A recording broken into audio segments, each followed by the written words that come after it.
Hello all, welcome to LTX classes. ఇప్పుడు మన LTX classes అనేది మీకు డౌన్లోడ్ చేసుకోవడానికి యాపిల్ ఐస్టోర్లోని ఇంకా గూగుల్ ప్లే స్టోర్లో ఇప్పుడు అవైలబుల్గా ఉంది. And you can download it now. And దీని రిలేటెడ్ మీకు లింక్ అనేది కింద కామెంట్ బాక్స్లో పిన్ చేయటం అనేది జరిగింది. So you can download it from there. Once మీరు డౌన్లోడ్ చేసుకున్న తర్వాత రిజిస్టర్ అయ్యి లాగిన్ అయిన తర్వాత యూపీఎస్సీ రిలేటెడ్ కానీ APSC, TSPSC, IBPS, SSC, RRB, grade B, వీటి రిలేటెడ్ అన్నీ కూడా మీరు ఏంటి అంటే డెమో క్లాసెస్ అవి అవైలబుల్గా ఉన్నాయి, శాంపిల్ క్లాసెస్ అనేవి ఉన్నాయి, అండ్ మీకు కావాల్సిన ఇన్ఫర్మేషన్ అనేది కూడా ఉంటుంది.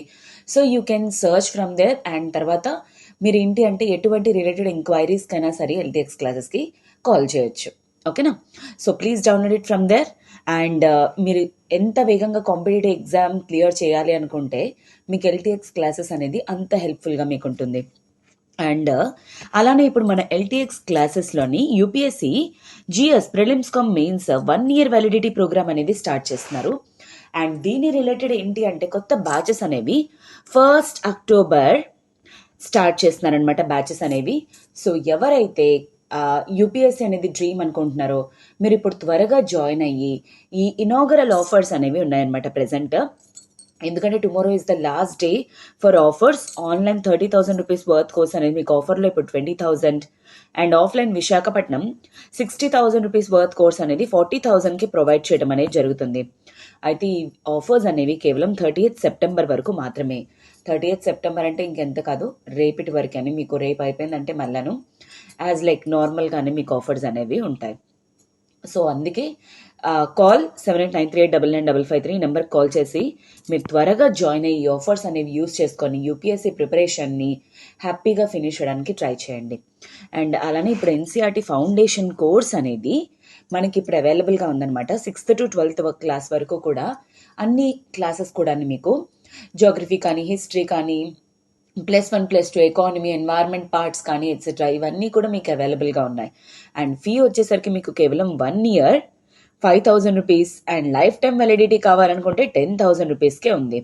సీ దట్ ఎన్సీఆర్టీస్ అనేవి మీ బేసిక్స్ని స్ట్రెంథెన్ చేసుకోవడానికి కానీ, మీ కాన్సెప్ట్స్ అనేవి ఇంకా స్ట్రాంగ్ చేసుకోవడానికి కానీ మీకు చాలా హెల్ప్ చేస్తుంది. అటు ప్రిలిమ్స్లో కానీ, మెయిన్స్లో కానీ మీరు ఏ ఆన్సర్స్ అయినా రాయాలి అన్నా, సాల్వ్ చేయాలి అన్నా సరే డెఫినెట్లీ ఎన్సీఆర్టీస్ తాలూకా నెసెసిటీ అనేది మీకు ఉంటుంది. Remember that. అండ్ ఈ ఆఫర్ వచ్చేసరికి మీకు కేవలం 30th September వరకు మాత్రమే. అండ్ దీని రిలేటెడ్ మీకు ఏమైనా ఎంక్వైరీస్ కానీ ఉన్నట్లయితే కాల్ 7893899553 ఈ నెంబర్ కాల్ చేసి మీ డౌట్స్ అనేవి క్లియర్ చేసుకొని త్వరగా జాయిన్ అయ్యే ప్రయత్నం అనేది చేయండి. Okay, so now coming to themes in world history session. So as of now we are watching what theme 2 అనేది చూస్తున్నాం. అండ్ థీమ్ 2లో మనం ఇప్పటి వరకు ఏంటంటే సో మెసపటోమియా అనేది ఫస్ట్ ఎర్లియస్ట్ నోన్ సిటీ కింద మనకు తెలుస్తుంది. నేను నోన్ అని చెప్పాను. మెసపటోమియా అంటే అర్థం ఏంటి? గ్రీక్ వర్డ్ మీసోస్ అండ్ పొటామియా అనే వర్డ్స్ నుండి తీసుకోవడం జరిగింది, మిడిల్, రివర్స్ మిడిల్లో. అయితే ఈ మెసపటోమియా అనేది ఏ రివర్స్ మిడిల్లో ఉంది? నార్త్లోకి వచ్చేసరికి మీకు టైగ్రిస్, అండ్ సౌత్లో యూఫ్రటీస్ రివర్, అండ్ అలానే మీకు స్టెపీ రీజన్ కానీ, మౌంటైన్స్ కానీ, కింద డెజర్ట్స్ కానీ అవన్నీ ఉన్నాయి. సో దాని యొక్క పర్టిక్యులర్ స్ట్రాటజిక్ లొకేషన్ వల్ల యాక్చువల్లీ దానికి ఏంటి అంటే ఫర్టిలిటీ కానీ ఆర్ ఈవెన్ ల్యాండ్ రిసోర్సెస్ కానీ వాటన్నిటికీ కూడా కొదవ లేకుండా ఉంది. అండ్ తర్వాత వాళ్ళకున్న అబెండెన్స్ అగ్రికల్చరల్ రిసోర్సెస్ వలన వాళ్ళు ఈవెన్ బయట కంట్రీస్కి ఎక్స్పోర్టింగ్ అనేది కూడా స్టార్ట్ చేయడం వల్ల యాక్చువల్లీ దానివల్ల ఆ నెసెసిటీ వల్ల ఈ మెసపటోమియా అనేది one of the earliest cities కింద డెవలప్ అవ్వడం అనేది జరిగింది. సో మీకు మెసపటోమియా అనేది ఎవరి టైం పీరియడ్లో బాగా ఇదైంది, ఫ్లరిష్ అయింది?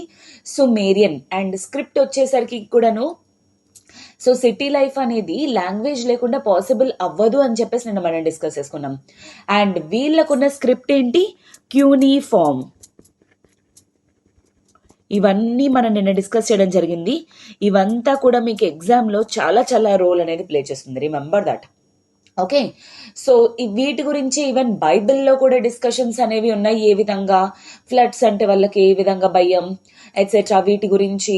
అండ్ చాలా వరకు కూడాను ఫ్లడ్స్ రావడం వల్ల కానీ, వార్స్ వల్ల కానీ, ఒక్కోసారి కింగ్స్ అనేవాళ్ళు లూజ్ అయిపోతూ ఉండేవాళ్ళు, గెలుస్తూ ఉండేవాళ్ళు. ఇలాంటి డిస్కషన్స్ అనేవి కూడా మనకి వాళ్ళ స్క్రిప్ట్స్లో ఉన్నాయి. అండ్ ఇంకొకటి ఏంటి, వీళ్ళ తాలూకా అడ్వాన్స్డ్ రైటింగ్ స్క్రైబ్స్ అంటే డాక్యుమెంట్ మెయింటెనెన్స్ వల్ల అనమాట. ఈ స్క్రైబ్స్ అనే వాళ్ళు ఉండేవాళ్ళు. దానికోసం వీళ్ళు ఏం యూజ్ చేశారు, క్లే టాబ్లెట్స్. ప్రెసెంట్ మనం యూజ్ చేస్తున్న ట్యాబ్స్ కాదర్రోయ్. సో క్లే తోటి వాళ్ళు ట్యాబ్స్ అనేవి చేస్తారు. సో ఇలాగా వాళ్ళు దాని మీద అక్షరాలు అనేవి ప్రింట్ చేసి దాన్ని ఎండబెడతారనమాట. సో వాటిల్నే వీళ్ళు ఏంటి అంటే కింద వాళ్ళకి అంటే ప్రజలకి ఆర్డర్స్ లాగా కానీ ఆర్ అదర్వైజ్ వేరే కింగ్కి ఏదైనా సరే మెసేజ్ ఇవ్వాలి అన్నా ఇలాగా వాళ్ళు యూజ్ చేస్తూ ఉండేవారనమాట. సో అసలు ఈ ఆర్ట్ ఆఫ్ రైటింగ్ గురించి ఇప్పుడు మనం డిస్కస్ చేయడానికి ట్రై చేద్దాం. ఓకేనా, నిన్నటి వరకు ఏం చెప్పాను అనేది కూడా మీకు రీక్యాప్ అనేది కూడా ప్రొవైడ్ చేశాను. సో ఇప్పుడు we shall see continuation. The system of writing. So the sound that cuneiform sign represented was not a single consonant or vowel. So like ఏదో వాళ్ళ సౌండ్స్ అనేది అంటే ఏదో మనకి ఇంగ్లీష్ చూసారా, ఏఐఓయు ఓవెల్స్ అని మిగతావన్నీ కాన్సనెంట్స్ అని అలా కాదనమాట.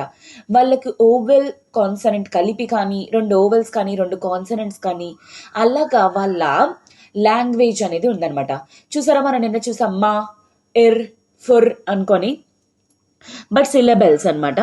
Thus the signs that the Mesopotamian scribe had to learn ran into hundreds, and he had to be able to handle a wet tablet and get it written before it dried. So first of all tabs అనేవి ఎలా తయారు చేస్తారు, writing అనేది ఎలా develop అయింది వాళ్ళకి. ఇప్పుడు అంటే మనకి ట్యాబ్లు ల్యాప్టాప్లు వచ్చాయి, రైటింగ్లు కాపీ పేస్ట్లు మెటీరియల్లు పేజ్లు పెన్లు అవన్నీ వచ్చేసాయి, స్లేట్లు ఎట్సెట్రా ఎట్సెట్రా. కానీ అప్పుడు వాళ్ళు see that it is around 3000 BCE time period. Okay, so even Indus valley time పీరియడ్కి ముందు అనమాట ఇది. అయితే వాళ్ళు ఏంటి, ఎవడైతే డాక్యుమెంట్ మెయింటైన్ చేస్తాడో వాడికి హండ్రెడ్స్ ఆఫ్ సిలబల్స్ అనేది ఐడియా ఉండాలి, అటు కింగ్ చెప్తుంటే ఇటు రాసే అంత టాలెంట్ అనేది ఉండాలి. అండ్ తర్వాత ఇంకొకటి ఏ టాలెంట్ ఉండాలి వాడికి, ఆ వెట్ టాబ్లెట్ ఏదైతే ఉంటుంది కదా ఆ ట్యాబ్ని వాడు పట్టుకొని రాయగలగాలన్నమాట. అప్పుడే వాడు మెయింటైన్ చేయగలడు. అండ్ తర్వాత అది రాసి ప్రింట్ చేసిన తర్వాత లెటర్స్ అనేవి దాని మీద ముద్ర పడిన తర్వాత అప్పుడు దాన్ని ఎండబెట్టాలి. అప్పుడు అది ఇరక్కుండా ఉంటుందన్నమాట. క్లే అనేది గట్టి పడుతుంది, ఒక స్లేట్ టైప్లో అనమాట. అప్పుడు వాళ్ళు వేటికైనా యూజ్ చేసుకోగలరు. అయితే సీ దాట్ అప్పుడు స్క్రైబ్స్ వాళ్ళు ఎంత టాలెంటెడో, మనకి మెసపటోమియా రీజియన్ అని హండ్రెడ్స్ ఆఫ్ టాబ్లెట్స్ అనేవి దొరికాయి అనమాట, క్లే టాబ్లెట్స్ అనేవి. గుర్తుపెట్టుకోండి, టాబ్లెట్స్ కూడా దేంతో ప్రిపేర్ చేసేవాళ్ళు, clay. Okay, so writing was a skilled craft, but more important it was an enormous intellectual achievement అనమాట. నిజం చెప్పాలంటే వాళ్ళ టైంలో రైటింగ్ అనేది one of the main intellectual achievements అనమాట. అవి ఇంటెలెక్చువల్ అచీవ్మెంట్ అంటే అర్థం ఏంటి, బ్రెయిన్ రిలేటెడ్ డెవలప్మెంట్స్ అనమాట. సి వాళ్ళ నాలెడ్జ్కి మనం ఎలాగా అసలు ఆ వెట్ దాని మీద రాయడం కానీ ఎండబెట్టడం కానీ ఆ లాంగ్వేజ్కి కానీ డిస్క్రిప్షన్కి కానీ, see that seriously. Okay, so literacy actually ఏంటంటే వీళ్ళకున్న కష్టమైన లాంగ్వేజ్ వల్ల, లాంగ్వేజ్ అందరికీ వచ్చు అని కాదు, అందరికీ రైటింగ్ వచ్చు అని కాదనమాట. Remember that. ఎందుకంటే it is not that easy అనమాట. మెసపటోమియా టైంలోని ఆ క్యూనిఫామ్ స్క్రిప్ట్ కానీ ఆ షిమ్మరిన్ లాంగ్వేజ్ కానీ అవంతా కూడాను సుమేరియన్ లాంగ్వేజ్ ఆర్ షిమ్మరిన్ language. So that was not that easy. Normal people నేర్చుకుంటాము చేసుకుంటాము అంటే, but there were evidences of hundreds of tablets. Okay, very few Mesopotamians can read or write అనమాట. Not only were there hundreds of signs to learn, many of these were complex also. అంటే hundreds of, ఇప్పుడు A to Z ఉన్నాయనుకోండి, మహా అంటే 26 alphabet ఉన్నాయని మనం నేర్చుకోగలం. ఆ to బండిరా వరకు అంటే మహా అయితే ఒక 50 ఎన్నో ఉంటాయని నేర్చుకోగలం. సీ దట్ వాళ్ళకి సిలబల్స్ అనేవి ఉన్నాయి, అంటే ఒక ఓవెల్ కాన్సనెంట్ కలిపి అనమాట. అదే కాకుండా ఇంకా అవి హండ్రెడ్స్ ఉంటాయి. అండ్ తర్వాత దాంట్లోని కొన్ని టిపికల్ కూడాను. సో అంతమంది నేర్చుకోవడానికి అంత కంఫర్టబుల్ లాంగ్వేజ్, ఈజీ లాంగ్వేజ్ అయితే కాదు definitely. If a king could read, he made sure that was recorded in one of his boastful inscriptions. For the most part, however, writing reflected the mode of speaking. So చాలా వరకు కూడా king ఏదైతే చెప్తున్నాడో అదంతా కూడా ఈ tablets రూపంలోని ఇన్స్క్రిప్షన్స్లోని రాయడం అనేది చాలా వరకు కూడా వాళ్ళకి అలవాటు అనమాట.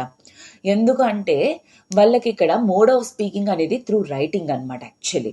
ఓకే, ఎందుకంటే మనకు తెలుస్తుంది ఏంటి అంటే ఒక ఒఫీషియల్ నుండి వచ్చిన లెటర్ అనమాట, అది కింగ్ అనేవాడు చదవాలి యాక్చువల్లీ. సో అది ఏ విధంగా స్టార్ట్ అయింది, to my lord a speak thus your self servant be, I have carried out the word assign to me. So actually ఎలా రాస్తుంది, సో కింగ్ ఏ అనే మీరు, సర్వెంట్ అయిన బి నేను, మీరు ఏదైతే వర్క్ నాకు ఇచ్చారో నేను అది ఫుల్ఫిల్ చేయడం అనేది జరిగింది. సో ఈ విధంగా లెటర్స్ అనేవి ఉన్నాయన్నమాట. అంటే అర్థం ఏంటి, వాళ్ళు రాయడం ద్వారా వాళ్ళు మాట్లాడేదాన్ని చెప్తున్నారనమాట.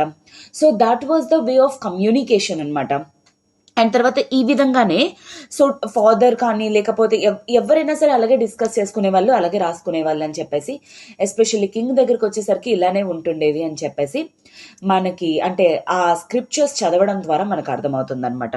అండ్ అయితే ఈ రైటింగ్ అనేది వాళ్ళు దేనికోసం యూజ్ చేసేవాళ్ళు, సో మేబీ ఆ కింగ్స్ అనే వాళ్ళు ఇన్స్క్రిప్షన్స్ తయారు చేసుకోవడానికి కానీ, వాళ్ళు ఏ విధంగా రూల్ చేస్తారో రాయడానికి కానీ, ఆర్ ఈవెన్ సిటీ లైఫ్ అనేది స్మూత్గా జరగాలి, వాళ్ళ లైఫ్ స్మూత్గా జరగాలంటే డివిజన్ ఆఫ్ లేబర్ కానీ కమ్యూనికేషన్ కానీ ఉండాలి. సో వాటన్నిటికీ యూజ్ చేసేవాళ్ళ దేనికి అనేది we shall see. Okay, so the connection between city life, trade and writing అనేది యాక్చువల్లీ సుమేరియన్ తాలూకు ఒక పోయట్ ఎన్మర్కర్ అతని పోయంలోని క్లియర్గా మెన్షన్ చేస్తుంది అనమాట. సో ఈ ఎన్మర్కర్ అనేవాడు వన్ ఆఫ్ ద ఉరూక్ టైంలోని కింగ్ అయిన కింగ్ అనమాట. సో ఆ టైంలో ఉన్న పోయట్ చెప్పిన దాన్ని బట్టి మనకు అర్థమవుతుంది అనమాట. సో ఆ టైంలో ఉరూక్ రీజియన్ అనేది actually it was near Sumeria అనమాట, మనం ఆల్రెడీ చూడటం జరిగింది. సో మనకి one of the main cities అనమాట ఉరూక్ వచ్చేసరికి. అయితే ఎన్బర్కర్కి చాలా చాలా అసోసియేషన్స్ తోటి లింక్ అనేది ఉండిందనమాట. అందులోని సో వాళ్ళకి ఏంటి అంటే ట్రేడ్ అనేది అంత కరెక్ట్గా వాళ్ళకి తెలియదు, కానీ వాళ్ళకి ఎక్స్చేంజ్ అనేది వాళ్ళకి తెలుసు అనమాట. సో ఎన్మర్కర్ కై లేపిస్ లజులి స్టోన్స్ అనేవి కావాలన్నమాట. అండ్ దానికోసం అది కూడా దేనికి, ఆ మెసపటోమియాలో ఉన్న టెంపుల్ని బ్యూటిఫై చేయడానికి కానీ ఎక్సెల్ చేయడానికి కానీ లేపిస్ లజులి స్టోన్స్ కానీ కొన్ని మెటల్స్ కానీ కావాలి. ఆల్రెడీ మనం డిస్కస్ చేసుకున్నాం, మెసపటోమియా రీజన్ లొకేషన్ వల్ల యాక్చువల్లీ ప్రెసెంట్ డే ఇరాక్ మిడిల్లో ఉందన్నమాట. అయితే అది ఉన్న లొకేషన్ ద్వారా వాళ్ళకి మెటల్స్ కానీ లేదా స్టోన్స్ అనేవి దొరికే పాసిబిలిటీ అనేది లేదనమాట. సో వాళ్ళకున్న క్లైమేట్ వల్ల కానీ ఆర్ అదర్వైజ్ ఈవెన్ రివర్ వల్ల కానీ వాళ్ళకి బోలెడంత ఫర్టిలిటీ అనేది ఉండడం వల్ల అగ్రికల్చర్ అనేది హై స్కోప్. సో వీళ్ళ దగ్గర ఉన్న అగ్రికల్చర్ ఏదైతే ఉందో దాన్ని వాళ్ళు బార్టర్ చేసేవాళ్ళు అనమాట. బార్టర్ ట్రేడింగ్ అంటే ఏంటి, ఒక వస్తువు ఇచ్చి ఇంకో వస్తువుని తీసుకోవడం అనమాట. ఓకేనా. అయితే సో తన మెసెంజర్ని పంపించాడనమాట ఎక్కడికి, ఒక దూరంగా ఉన్న ల్యాండ్ అరట్టా. ఈ అరట్టా అనే ల్యాండ్లో ఈ లేపిస్ లజులి స్టోన్స్ కానీ వీడికి కావాల్సిన మెటల్స్ ఏవైతే ఉన్నాయో అక్కడ వాడికి అవి దొరుకుతున్నాయి అన్నమాట. సో దానికోసం అని చెప్పేసి మెసెంజర్ని పంపించడం అనేది జరిగింది. అయితే మెసెంజర్ అనేవాడు కింగ్ ఇచ్చిన వర్డ్ని తీసుకెళ్లాలన్నమాట. అయితే వన్ నైట్ స్టార్ట్ అయితే దిస్ ఇస్ జస్ట్ స్టోరీ అనమాట. ఎంత కష్టం వెళ్ళడం రావడం కానీ ఆర్ అదర్వైజ్ కింగ్ తాలూకా ఆర్డర్స్కి ఎంత సిగ్నిఫికెన్స్ అనేది ఉంది అని తెలియజెప్పడానికి ఇది ఒక చిన్న పోయం టైప్ అనమాట, అంటే చిన్న స్క్రిప్చర్ టైప్. అయితే ఏంటి, ఈ మెసెంజర్ అనేవాడు అరట్టా ల్యాండ్ అంటే వీడు ఉన్న ఉరూక్ రీజియన్ నుండి అరట్టా ల్యాండ్కి వెళ్ళాలి అంటే కొన్ని మౌంటైన్స్ రేంజెస్ అనేవి దాటాలి. అండ్ తర్వాత అక్కడ ఉన్న మిడిల్లో రివర్స్ అనేవి దాటుకొని రావాలి. అండ్ తర్వాత ఈవెన్ అలా దాటుతూ ఉన్నా సరే అప్పటికి కానీ ల్యాండ్ అనేది రాదు. అయితే ఈవెన్ దో అంత దాటి అన్ని రివర్స్ దాటి అన్ని మౌంటైన్ రేంజెస్ అనేవి దాటిన తర్వాత వెళ్ళిన తర్వాత కూడా ఇంత కష్టపడిన తర్వాత కూడా వాడు ఏదైతే చెప్పాడో ఆ అరట్టాలోని ఉన్న కింగ్కి ఆ కింగ్ అనేది దాన్ని వాడు నమ్మక ఇవ్వడనమాట. సో అప్పుడు మళ్ళా వీడు ఇంత దూరం వచ్చి ఈ విషయాన్ని చెప్పిన తర్వాత అప్పుడు ఈ ఉరి కింగ్ అనే ఎన్మర్కర్ కింగ్ ఏమొచ్చి మళ్ళా టాబ్లెట్ మీద మాకు ఇలా కావాలి, మీకు ఇలాగ ఇస్తాం, మీకు ఏం కావాలంటే అది చేస్తామని మళ్ళా రాయిపించిన తర్వాత మళ్ళా ఇదంతా చేసిన తర్వాత మళ్ళీ పంపిస్తే అప్పుడు వాడు ట్రేడ్ చేయడానికి ఒప్పుకొని, ఎందుకంటే ఒక కింగ్ ఇచ్చాడు అనేది అర్థమైన తర్వాత అప్పుడు వాడు ఆ లేపిస్ లజూలి కానీ మెటల్స్ కానీ అవన్నీ పంపించడం అండ్ ట్రేడ్ అనేది జరుగుంటుంది అనేది తెలుస్తుంది అనమాట. అంటే దీని అర్థం ఏంటి, రైటింగ్ తాలూకా ఇంపార్టెన్స్ ఏంటి, ఒక రాజుకి ఇంకొక రాజుకి మధ్య కమ్యూనికేషన్ పర్సన్స్ ద్వారా కాదు, ట్యాబ్స్, ఈ రిటర్న్ ఇన్స్క్రిప్షన్స్, ఈ రైటింగ్ ద్వారా తెలిసేది. సో అందుకే ఇంత కాంప్లెక్స్గా రైటింగ్ ఉంటుంది, ప్రజలకి అర్థం కాకుండా అనే విషయాన్ని ఇక్కడ మనకు అర్థం చేసుకోవాలన్నమాట. ఓకేనా? So this is what all return down here. Okay, so ఇక్కడ ఏదో వాడు నిజంగా దాటుతున్నాడు చేస్తున్నాడని కాదు, దట్ వాట్ మనకేంటంటే పోయం ద్వారా మనకు అర్థం చేస్తుంది ఏంటి అంటే, సో యాక్చువల్లీ కింగ్ అనే వర్డ్స్ కంట కింగ్ తాలూకా ఇన్స్క్రిప్షన్స్కి వాల్యూ అనేది ఎక్కువ. That doesn't mean that king వర్డ్స్కి వాల్యూ లేదని కాదు. ఎవరు చెప్పారో ఏంటో తెలియకుండా ఎలా ఇస్తారు, that stones were very costly and తర్వాత రేర్ స్టోన్స్ అలాంటివి ఎలా ఇచ్చేస్తారు. So that is what actually payment అనమాట. ఓకే, ఐ హోప్ మీకు అర్థమైంది అనుకుంటా సెన్స్ అనేది. And given the tablet return, the ruler of Aratta examine the clay, the spoken words were nails అనమాట. నెయిల్స్ అంటే ఏంటి, క్యూనిఫామ్ తాలూకా లెటర్స్ని వెజ్ షేపుల్లో ఉంటాయి అనమాట. వెజ్ షేప్ అంటే ఇది. సో అందుకే వాటిల్ని నెయిల్స్ అని అంటారు. ఆ షేప్ చూసి వాటిని చూసి చదివిన తర్వాత అప్పుడు ఏంటి అంటే ఆ టాబ్లెట్ చూసి వాడు చెప్పేదంతా నిజమే అని నమ్మి అప్పుడు ఇస్తాడనమాట. ఓకేనా? So this is what return over here. And next coming to urbanization in southern Mesopotamia, temples and kings. So southern Mesopotamia reason ఏంటి, సుమేరియన్ రీజన్ అనమాట. సో 5000 BCE నుండే సెటిల్మెంట్స్ అనేవి స్టార్ట్ అయ్యాయి అనమాట. ఎక్కడ, మెసపటోమియాలోని. అండ్ ఎర్లియస్ట్ మనకు వచ్చేసరికి ఏంటి అంటే మనకి కొన్ని టెంపుల్స్ అండ్ ఆ టెంపుల్స్ చుట్టుపక్కల యాక్చువల్లీ ట్రేడ్ సెంటర్స్ అవ్వడం కానీ, ఆ తర్వాత ఆ చుట్టుపక్కల సిటీస్ అనేవి డెవలప్ అవ్వడం కానీ ఇవన్నీ కూడాను జరిగేవన్నమాట. అవి ఏ విధంగా కనెక్షన్ అనేది ఇప్పుడు మనం ఈ పర్టికులర్ టాపిక్లో నేర్చుకుంటాం. One of the earliest examples అనమాట. ఇది ఒక టెంపుల్, ఇక్కడ ఓవెన్ కానీ, ఇక్కడ ఎంట్రన్స్ కానీ, ఇక్కడ అల్తార్ కానీ ఎట్సెట్రా ఇవన్నీ ఉండేవి. ఎర్లియస్ట్ నోన్ టెంపుల్ అనమాట. Actually 5000 BCE. వాళ్ళ ఆ టైం పీరియడ్లోని వీళ్ళకి ఎట్టు కట్టుకోవాలి, ఎలా కట్టుకోవాలి అనేది కూడా వీళ్ళకి తెలుసు అనమాట. ఎర్లీ సెటిలర్స్ అనే వాళ్ళు actually build and rebuild temples at selected spots in their villages. కట్టుతూ మళ్ళా రీబిల్డ్ చేస్తూ ఉండేవాళ్ళు అనమాట. ఎందుకోసం అని చెప్పేసి దాన్ని బ్యూటిఫై చేయడానికి, దాన్ని ఇంకా స్ట్రాంగ్ చేసుకోవడానికి, వాటిల్లోని ఇంకా ఇంకా వీళ్ళకి ఏమైనా సరే విలువైన ఉంటే అక్కడ దాచుకోవడానికి, వాటి కోసం ఇంకా బ్యూటిఫై ఇంకా స్ట్రాంగ్ చేస్తూ ఉండేవాళ్ళు అనమాట. అయితే అందులోని మనకి ఎర్లియస్ట్ నోన్ టెంపుల్ వచ్చేసరికి ఏంటి అంటే అది అన్బేక్డ్ బ్రిక్స్ తోటి తయారు చేశారనమాట. అయితే ఈ టెంపుల్స్ అనేవి యాక్చువల్లీ వీళ్ళు కూడా మనలాగే గాడ్స్ని లైక్ మూన్ గాడ్ కానీ or goddess of love and war కానీ ఇలాంటి వాటిని వాళ్ళు పూజిస్తూ ఉండేవారనమాట. ఆర్ ఇనానా అని చెప్పేసి. అండ్ తర్వాత టెంపుల్స్ అనేవి ఓవర్ ద టైం వాటిని ఏంటి అంటే ఎక్స్పాండ్ చేయడం అనేది జరిగింది. చూసారా, ఈరోజు కొన్ని టెంపుల్స్ లైక్ ఫర్ ఎగ్జాంపుల్ ఒకప్పుడు అవి ఒక చిన్న రూమ్లోనే ఉండేవి, కానీ తర్వాత దాన్ని ఫేమస్ ఆర్ ఫేమ్ అనేది పెరిగిన తర్వాత ఏంటి, వాటి కోర్ట్ రూమ్స్ అవి కట్టడం కానీ, పిల్గ్రిమ్స్ అంటే ఎవరైతే భక్తులు వస్తారో వాళ్ళందరూ తిరగడానికి కానీ కూర్చోడానికి కానీ ఎట్సెట్రా ఏ విధంగా అయితే టెంపుల్స్ అనేది ఎక్స్పాండ్ చేస్తూ ఉండేవారు, అదే విధంగా వీళ్ళు కూడా ఏంటి అంటే ఓవర్ ద టైం పీరియడ్లోనే అలాగా కోర్ట్ రూమ్స్ని వాటిల్ని కూడా ఎక్స్పాండ్ చేస్తూ ఉండేవారు అనమాట. And some of the early ones అనేవి actually for the temple was the అంటే house of a god. But temples అనేవి అవుటర్ వాల్స్ అనేవి రెగ్యులర్ ఇంటర్వెల్స్లో కన్స్ట్రక్ట్ అయి ఉండడం వల్ల సో నార్మల్ బిల్డింగ్ లాగా ఎప్పుడు కూడా కనిపించేది కాదు. వాళ్ళకి actually different type of mode of construction అనేది టెంపుల్స్కి ఉండేదన్నమాట. సో దట్ వాళ్ళు అది టెంపుల్ అని రికగ్నైజ్ చేయడానికి. అండ్ గాడ్ అనేవాడు యాక్చువల్లీ వాళ్ళకి వర్షిప్కి ఫోకస్ అనమాట. ఎందుకంటే ఇన్ఫ్యాక్ట్ గాడ్ అనేవాడు వీళ్ళకి ఈ గ్రెయిన్ కానీ ఫిష్ కానీ ఎట్సెట్రా ఇవంతా కూడా ఇస్తున్నారు అని చెప్పేసి వీళ్ళు వాటిల్ని నైవేద్యం కూడా, ఇప్పుడు ప్రెసెంట్ చూసారు మన నైవేద్యాలు పెడుతూ ఉంటామా పూజల్లోని, సో అదే విధంగా నైవేద్యాలు కూడా ఇచ్చేవాళ్ళు అనమాట. ఫిష్ని, గ్రెయిన్స్ని, పెరుగుని ఎట్సెట్రా. ఎందుకంటే ఆ టెంపుల్స్ కింద number of hundreds of fish bones కానీ ఎట్సెట్రా ఇవన్నీ అంటే గ్రెయిన్ తాలూకా శాంపిల్స్ కానీ అవన్నీ కూడా వీళ్ళకి కనబడ్డాయి అనమాట ఆర్కియాలజిస్ట్కి. సో దాని ద్వారా వాళ్ళకి అర్థమవుతుంది ఏంటంటే సో వీళ్ళకి గాడే ఇవన్నీ ఇస్తున్నాడు అని చెప్పేసి గాడ్కి వాళ్ళు ఇచ్చేవారనమాట నైవేద్యం కింద.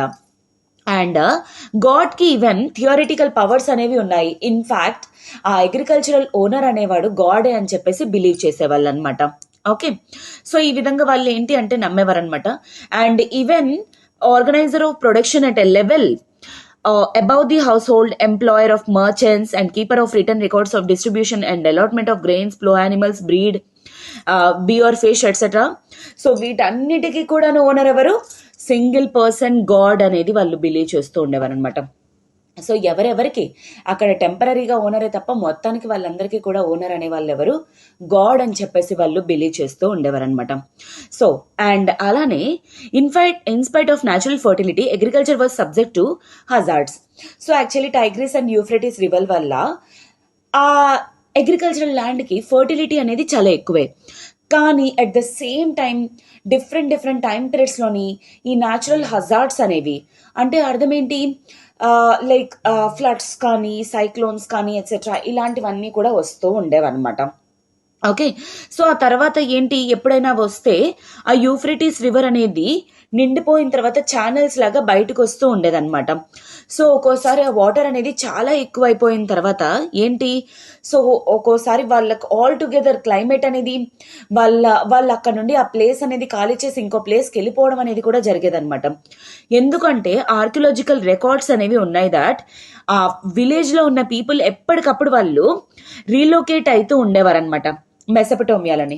బికాజ్ ఎందుకంటే ఇలాగా యూఫ్రటిస్ రివర్ ఓవర్ ఛానల్ ఎప్పుడైనా అయిపోతూ ఉంటే వాళ్ళు ఒక ప్లేస్ నుండి ఇమ్మీడియట్గా ఇంకో ప్లేస్కి వెళ్ళిపోవడం గట్ట చేసేవాళ్ళు అనమాట. సో దీనికోసం ఎవిడెన్స్ అనేది కూడా ఉంది.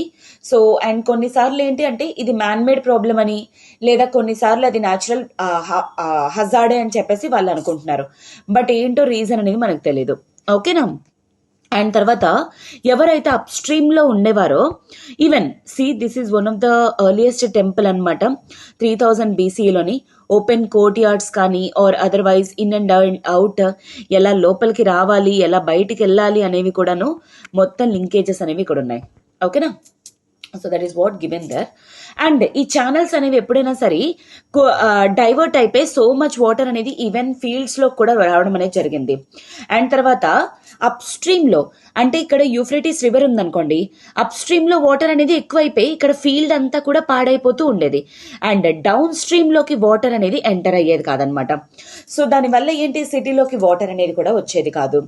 సో ఆర్ ఈవెన్ వాళ్ళు ఏంటి అంటే కొన్నిసార్లు ఆ ఛానల్స్ అనేవి క్లియర్ చేయడం కూడా వాళ్ళు అంత ఇంట్రెస్ట్ కూడా చూపించేవారు కాదనమాట. సో దానివల్ల వాటర్ అనేది సిటీలోకి ఫర్దర్గా బ్లాక్ అయిపోవడానికి స్కోప్ ఉండేది. సో దానికోసం అని చెప్పేసి మెసపటోమియన్స్ కి యాక్చువల్లీ ఏంటంటే అప్ స్ట్రీమ్ లో ఉన్న వాళ్ళకి డౌన్ స్ట్రీమ్ లో ఉన్న వాళ్ళకి ఫ్రీక్వెంట్ గా ల్యాండ్ గురించి, వాటర్ గురించి, ఇప్పుడే కాదు మన ఆంధ్ర తెలంగాణకే కాదు, గోదావరి కృష్ణ గురించి అనుకోవడం కానీ ఆర్ ఎట్సెట్రా వీటి గురించనే కాదు, ఈవెన్ అప్పటి కాలంలో కూడా ఈ upstream downstream issues అనేవి ఉన్నాయన్నమాట. See that. ఓకే, ఎందుకంటే they are natural resources which can not be మన ఇంక్రీజ్ చేయడానికి డిక్రీజ్ చేయడానికి ఉండదన్నమాట. అందుకోసమే దీనికోసం కాంపిటీషన్ కానీ వార్ కానీ ఎప్పుడు కూడా ఇన్ఎవిటబుల్. ఓకే, అలా అయితే ఉంటే సో దానికోసం ఇప్పుడు కూడా వాళ్ళకి వార్స్, గొడవలు, కాన్ఫ్లిక్ట్స్ ఇలాంటివన్నీ కూడా అవుతుండేవి. అయితే ఈవెన్ కంటిన్యూస్ వార్ఫేర్ అనేది కూడా ఉండేదన్నమాట. అయితే ఎవరైతే ఏ రాజులైతే వాళ్ళు గెలిచారో వాళ్ళు ఏంటి అంటే వాళ్ళ ఫాలోవర్స్ దగ్గర వాళ్ళ ఫాలోవర్స్ని వాళ్ళందరూ కూడా యాక్సెప్ట్ చేసి ఓడిపోయిన రాజ్యానికి వాళ్ళు ఏంటి అంటే ఈవెన్ అవంతా కూడా వాళ్ళు తీసుకెళ్ళిపోతారు. అండ్ ఎవరైతే వార్ చేశారో గెలిపారో వాళ్ళందరినీ కూడా ప్రిజనర్స్ ఆఫ్ వార్ కింద కూడా తీసుకెళ్ళిపోయారు అనమాట. అండ్ తర్వాత వాళ్ళనే వీళ్ళు సర్వెంట్స్ కింద కానీ గార్డ్స్ కింద కానీ ఉంచేవారు అనమాట. సో ఈవెన్ అందుకే వార్ లీడర్స్ అనే వాళ్ళు వాళ్ళ తాలూకా పవర్ని ఎప్పటికప్పుడు స్ట్రెంథన్ చేసుకుంటూ ఉండేవారు అనమాట. సో హవెవర్ మనకి would be here today and gone tomorrow until a time came when such leadership came to increase the well being of the community with the creation of new institution of practices. So ఇలా ఎప్పటికెప్పుడు గొడవలు and ఒక రాజుకి ఇంకో చీఫ్స్కి మధ్య issues అనేవి ఉంటుండేవి. ఎప్పటి వరకు ఎవడైతే వచ్చి మంచిగా రూల్ చేస్తాడో ఆర్ అన్ని సోషల్ ఇన్స్టిట్యూషన్ని బాగా మెయింటైన్ చేస్తారో అలాంటి వాళ్ళు వచ్చేదాకా ఈ ఇష్యూస్ కానీ గొడవలు కానీ ఇవన్నీ కూడా అవుతూ ఉండేవన్నమాట. అండ్ తర్వాత ఎవరైతే రాజులు అనేవాళ్ళు గెలుస్తారో వాళ్ళు ఏంటి అంటే అక్కడ ఉన్న టెంపుల్స్లోని ఉన్న గాడ్స్కి ఎక్కువగా వాళ్ళు ఏంటి అంటే ఇస్తూ ఉండేవారనమాట. ఏంటి? ప్రెషియస్ బూటీ అంటే ఏంటి? ఈ అంటే లేపిస్ లజూలి స్టోన్స్ కానీ లేదా అప్పుడు ఆ టైమ్స్లో ఏవైతే వర్త్ మెటల్స్ అనేవి ఉండేవో ఆ మెటల్స్ అన్నీ కూడా గాడ్స్కి ఆఫర్ చేస్తూ ఉండేవాళ్ళు. చూసారు ఇప్పటి కాలంలో కూడాను ఎవడైనా ఎమ్మెల్యే కింద కానీ ఎంపీ కింద కానీ గెలిచారంటే అక్కడ ఉన్న టెంపుల్స్కి వెళ్ళడం, ఇలా నిలువెత్తు బంగారం ఇస్తాను, ఇలా ఇన్ని డైమండ్స్ ఇస్తాను ఎట్సెట్రా అని చెప్పేసి మొక్కేసుకుంటారు. So these were also there in that particular time period అనమాట. సో దానికోసం కూడా మేబీ వాళ్ళ సర్వెంట్స్ని దూరంగా స్టోన్స్ అనేవి తెచ్చుకోవడం కోసం కూడా పంపించేవాళ్ళు అనేది వన్ ఆఫ్ ద థియరీస్ అనమాట. ఓకేనా? And we can imagine a mutually reinforcing cycle of development in which leaders encourage the settlement of villages close to themselves to be able to rapidly get an army together. So actually wars జరుగుతున్నప్పుడు ఈ కింగ్కి people అనే వాళ్ళు దగ్గరగా ఉండడం కూడా అవసరం. అందుకే వాడు ఏం చేసేవాడు, టెంపుల్కి చుట్టుపక్కలే ఈ హౌసెస్ అవి కన్స్ట్రక్ట్ చేయడం కానీ వాళ్ళని అక్కడ ఉంచడం కానీ చేసేవాడు. ఎందుకు? సో ఒక ఆర్మీ లాగా తయారు చేయడం కోసం. ఎవడైనా అటాక్ చేశాడంటే ఇమ్మీడియట్గా ప్రజలందరూ కూడా రియాక్ట్ అయ్యే విధంగా ఉండేలాగా కూడా చేసేవాడు అనమాట. అండ్ సో పీపుల్కి కూడా ఒకరి పక్కన ఒకరు ఉన్నారనుకోండి సేఫ్ అనమాట, ఒకరిని కాపాడడానికి ఇంకొకరు వస్తారు అని చెప్పేసి. సో అందుకోసమే అప్పుడు వాళ్ళు ఒక్కొక్కరు దగ్గరగా ఉండడం అనేది స్టార్ట్ చేసుకున్నారనమాట. అండ్ తర్వాత ఏంటి అంటే ఇలాగా విలేజ్ లైఫ్ నుండి ఎర్లీ లైఫ్ అనేది సిటీ లైఫ్ అనేది స్టార్ట్ అవ్వడం జరిగింది.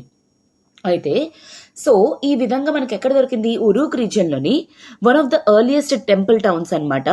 సో ఆర్మ్డ్ హీరోస్ కానీ విక్టిమ్స్ కానీ వాళ్ళ తాలూకా ఇన్స్క్రిప్షన్స్ అవన్నీ కూడా మనకు దొరకడం అనేది జరిగింది ఆర్కియలాజికల్ సర్వే. అండ్ తర్వాత ఉరూక్ రీజియన్ అనేది యాక్చువల్లీ చాలా ఫాస్ట్గా డెవలప్ అయిందనమాట. లైక్ 250 హెక్టేర్స్ వరకు కూడా ఇది ఎక్స్పాండ్ అవ్వడం అనేది జరిగింది. అంటే ప్రెసెంట్ మనకున్న మొహెంజోదారో కంట డబుల్ టైమ్స్ పెద్దదనమాట ఉరూక్ రీజియన్ నిజం చెప్పాలంటే. అండ్ తర్వాత స్మాల్ విలేజెస్ అనేవి కూడా డెజర్ట్ అయిపోయి అండ్ అలానే there had been major population shift అనేది కూడా జరిగిందనమాట. అండ్ తర్వాత ఈ ఉరూక్ రీజన్ సేఫ్ కోసం అని చెప్పేసి వాళ్ళు డిఫెన్స్ వాల్స్ అనేవి కూడా కన్స్ట్రక్ట్ చేశారు. ఇన్ఫ్యాక్ట్ అది ఏ రేంజ్లో పెరిగిందంటే 250 హెక్టేర్స్ నుండి ఇన్ఫ్యాక్ట్ ఆ తర్వాత 400 హెక్టేర్స్ వరకు కూడా పెరగడం అనేది జరిగింది. ఎప్పటి వరకు? కంటిన్యూస్ 2800 బీసీ, ఆ 3000 అంటే ఆ 4000 5000 బీసీ నుండి 2800 బీసీ వరకు కూడా కంటిన్యూస్ ఫ్లరిష్మెంట్ అనేది ఉరూక్ రీజన్ అనేది జరిగిందనమాట. అయితే అక్కడ ఉన్న చీఫ్స్ వాళ్ళు వార్ చేయడం, గెలవడం, ఓడడం అండ్ తర్వాత అక్కడ రీజన్ అనేది ప్రాస్పరస్ అవ్వడం because of it's strategic position వల్ల ఊరిని ఆ ప్లేస్ని వదిలేవారు కాదు. దాన్ని ఇంకా అలా స్ట్రెంథెన్ చేసుకుంటూ ఎక్స్పాండ్ చేసుకుంటూ 400 హెక్టేర్స్ వరకు అది వెళ్ళిపోయింది ల్యాండ్ ఇన్ఫ్యాక్ట్. అండ్ తర్వాత అలాగా ప్రజల నుండి ఈవెన్ అగ్రికల్చరల్ ట్యాక్సెస్ అవి కలెక్ట్ చేయడం కానీ వాటి ద్వారా ఆర్మీని మెయింటైన్ చేయడం కానీ అవి కూడా చేసేవాళ్ళు అనమాట. అండ్ వాటి నుండి రేషన్స్ అవి ఇవ్వడం కూడా అనమాట చేసేవాళ్ళు అనమాట. ఎందుకంటే మనకి actually hundreds of ration list అనేవి ఆ ప్రజల తాలూకా రేషన్ లిస్ట్ అనేది కూడా ఉందన్నమాట. And it has been estimated that one of the temples took 1500 men working 10 hours a day 5 years to build. Even ఎంతమందిని అంటే ఎలా ఎంప్లాయ్మెంట్ అనేది యూజ్ చేసేవారు అనేవి కూడా అవన్నీ కూడా రిటర్న్ ద్వారా ఉండడం వల్ల మనకి యాక్చువల్లీ ఈరోజు ఇన్ని పాయింట్స్ అనేవి మనకి తెలుస్తున్నాయి అన్నమాట.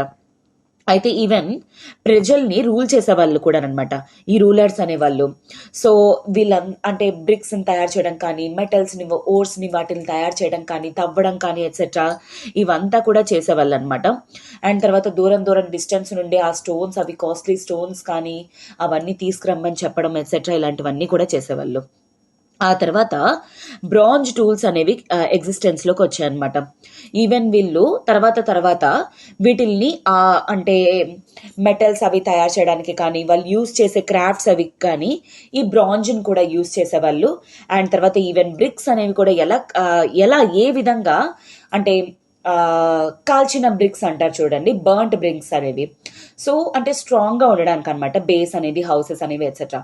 వాటి కోసం బంట్ బ్రిక్స్ అవి తయారు చేయడం కానీ ఎట్సెట్రా చేశారు. అండ్ తర్వాత ఈ వార్లో ఎవరైతే ఓడిపోతారో వాళ్ళని ఈ క్లే టాబ్లెట్స్ అనేవి తయారు చేయడానికి కూడా వాళ్ళని యూజ్ చేసుకునేవారు. ఎందుకంటే దేర్ వర్ ఎవిడెన్సెస్ దట్ వాళ్ళకి లాట్ ఆఫ్ రాయాల్సిన అవసరం ఉండేది. ఒక్కడో ఇద్దరు కూర్చుంటే క్లే టాబ్లెట్స్ ఏ రోజుకి అవుతాయి? సో అందుకే హండ్రెడ్స్ ఆఫ్ పీపుల్ని టాబ్లెట్స్ తయారు చేయడానికి, బర్న్ట్ బ్రిక్స్ తయారు చేయడానికి, టెంపుల్స్ అవి కన్స్ట్రక్ట్ చేయడానికి, వాళ్ళకి రేషన్ కార్డ్స్ అవి ఇవ్వడానికి, ఇలాగ అందరినీ కూడా ఎంప్లాయ్ చేసుకుంటూ ఉండేవారు అనమాట. ప్రజల్ని ఎవరిని ఖాళీగా ఉంచకుండా అందరి చేత ఏదో పని చేయించడం ఎట్సెట్రా ఇవన్నీ కూడా చేపిస్తూ ఉండేవాళ్ళు. సో ఎప్పుడు అందరూ ఎప్పుడైతే వర్క్ చేస్తారో ఖాళీగా ఉండకుండా అప్పుడే ఏ సిటీ అయినా ఫ్లరిష్ అవుతుంది, నిజం చెప్పాలి అంటే. ఓకేనా? అండ్ తర్వాత then there was a technological landmark అనమాట. ఏంటది? అర్బన్ ఎకానమీ క్రియేట్ అవ్వడానికి గల one of the main change వచ్చేసరికి పాటర్స్ వీల్ అనమాట. సో తర్వాత పాటర్స్ వీల్ అనేది తయారు అయిన తర్వాత వీళ్ళు ఏంటి అంటే ఇన్ఫ్యాక్ట్ దూరంగా డిస్టెన్సెస్ ఎక్స్పోర్ట్ ఇంపోర్ట్ చేసుకోవడానికి తక్కువ టైం పీరియడ్లో వాళ్ళకి అంటే యాక్చువల్లీ స్కోప్ అనేది దొరికింది. సో దానివల్ల యాక్చువల్లీ వీళ్ళు ఏంటి అంటే ఫాస్ట్గా డెవలప్ అవ్వడం అనేది కూడా జరిగిందనమాట. ఓకేనా? సో దిస్ ఈజ్ వాట్ ఒక సిలిండ్రికల్ సీల్లోని మెన్షన్ చేసింది. ఏ విధంగా ఒక బియర్డ్ మ్యాన్ అనేవాడు వచ్చి వాడు ఏంటి అంటే సో హీరో స్టైల్లో ఉండడం కానీ, ఆ డ్రెస్సింగ్ కానీ, ఆ హెయిర్ స్టైల్ కానీ ఎట్సెట్రా. అండ్ తర్వాత 3 ప్రిజనర్స్ ఆఫ్ వార్ కానీ, వీళ్ళ ముగ్గురు కూడా ప్రిజనర్స్ ఆఫ్ వార్, వీళ్ళని కంట్రోల్లో ఉంచుకోవడం కానీ ఎట్సెట్రా చేస్తున్నారు, వాళ్ళకి ఆర్డర్స్ అనేవి పాస్ చేయడం, ఇలాగ ఈ విధంగా ఇన్స్క్రిప్షన్స్లో అన్ని మెయింటైన్ చేస్తూ ఉండేవాళ్ళు అనమాట. ఓకే, సో యాక్చువల్లీ ఇప్పుడు మనం ఎలా అయితే ఈచ్ అండ్ ఎవ్రీ లైన్ మనం చూసుకొని నేర్చుకుంటున్నామో, అంటే ఏ విధంగా జరిగింది అసలు హిస్టరీ, ఈ రోజుకి మనం ఎలా వచ్చామని తెలుసుకుంటున్నామో, అదేవిధంగా మీరు ప్రాపర్గా ఎన్సీఆర్టీస్ నేర్చుకోవాలనుకుంటే ఇప్పుడు మన ఎల్టీఎక్స్ క్లాసెస్ వాళ్ళు ఎన్సీఆర్టీ ఫౌండేషన్ కోర్స్ అనేది క్లాస్ 6 నుండి 12 వరకు కూడా ఉంచడం అనేది జరిగింది. అయితే మీకు 1 year వ్యాలిడిటీతో కావాలి అనుకుంటే కేవలం 5,000 రూపీస్, లేదా లైఫ్ టైం వ్యాలిడిటీ కావాలనుకుంటే 10,000 రూపీస్కి అవైలబుల్గా ఉందన్నమాట. అయితే ఈ ఆఫర్స్ వచ్చేసరికి కేవలం 30th సెప్టెంబర్ వరకు మాత్రమే, రేపటి వరకు మాత్రమే. సో ఎన్సీఆర్టీస్ ఎవరైతే ఇన్ డెప్త్లో నేర్చుకోవాలనుకుంటున్నారో ఫాస్ట్గా జాయిన్ అయ్యి ఈ ఆఫర్స్ అనేవి యూజ్ చేసుకొని మీ ఎగ్జామ్ తాలూకా ప్రిపరేషన్ని బేసిక్స్ని స్ట్రెంథెన్ చేసుకోవడానికి ట్రై చేయండి. అండ్ మీకు ఒకవేళ దీని రిలేటెడ్ ఎంక్వైరీస్ కానీ ఉన్నట్లయితే కాల్ 7893899553 ఈ నెంబర్కి కాల్ చేసి మీ డౌట్స్ అనేవి క్లియర్ చేసుకొని త్వరగా జాయిన్ అయ్యే ప్రయత్నం అనేది చేయండి. ఓకేనా?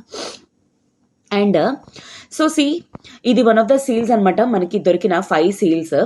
అయితే ఇవి ఇలా సిలిండ్రికల్ టైప్లో ఉండేవన్నమాట, ఇలాగ క్లోజ్ చేసి ఉంచేవారు. ఈ టాబ్లెట్స్ ఏవైతే ఉన్నాయో వీటిల్లోని కొన్ని చోట్ల డయాగ్రామ్స్, కొన్ని చోట్ల రిటర్న్ స్క్రిప్ట్స్, ఈవెన్ యూనిఫామ్ లాంగ్వేజ్లోని, అండ్ కొన్ని చోట్ల యానిమల్స్ బొమ్మలు, ఇవన్నీ ఉండడం ద్వారా మనకు అర్థమవుతుంది ఏంటి యాక్చువల్లీ వీళ్ళు ఏంటి అంటే సో పబ్లిక్ లైఫ్ అనేది ఏ విధంగా ఉండేది, ఎవరు ఏ పనులు అనేవి చేసేవారు, ఎవరు ఏం చేస్తూ ఉండేవారు, ఏ విధంగా డిస్ట్రిబ్యూట్ చేసేవాళ్ళు, ఇదంతా కూడా ఈ టాబ్లెట్స్ స్టడీ చేయడం ద్వారా మనకు అర్థమైంది అనమాట.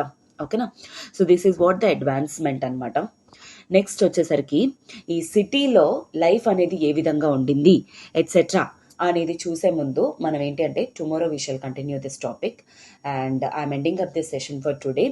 I hope this is clear for you. Writing అనేది ఏ విధంగా డెవలప్ అయ్యింది, ఎలా హెల్ప్ అయ్యింది, అండ్ తర్వాత ఏ విధంగా కింగ్స్ అనేవాళ్ళు దాన్ని యూజ్ చేసుకునేవారు, ప్రజలకు ఎంతవరకు నాలెడ్జ్ అనేది ఉంది ఎట్సెట్రా. అండ్ ఇంకొక పదం ఏంటి, so I'm asking you again, కింద కామెంట్ బాక్స్లో మీరు ఆన్సర్ అనేది చేయండి నాకు.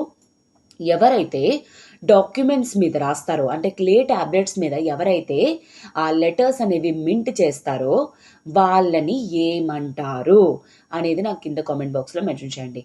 ఎందుకంటే మీరు ఒకవేళ రీసెంట్గా ప్రిలిమ్స్ క్వశ్చన్స్ కానీ చూస్తే హిస్టరీ మీద మనకి ఏంటి సింపుల్ వర్డ్స్ అనేవి ఇచ్చేసి వాళ్ళని ఏమంటారు, వీళ్ళని ఏమంటారు అని ఇస్తున్నారు. అందుకే ప్లీజ్ డూ రిమెంబర్ దిస్.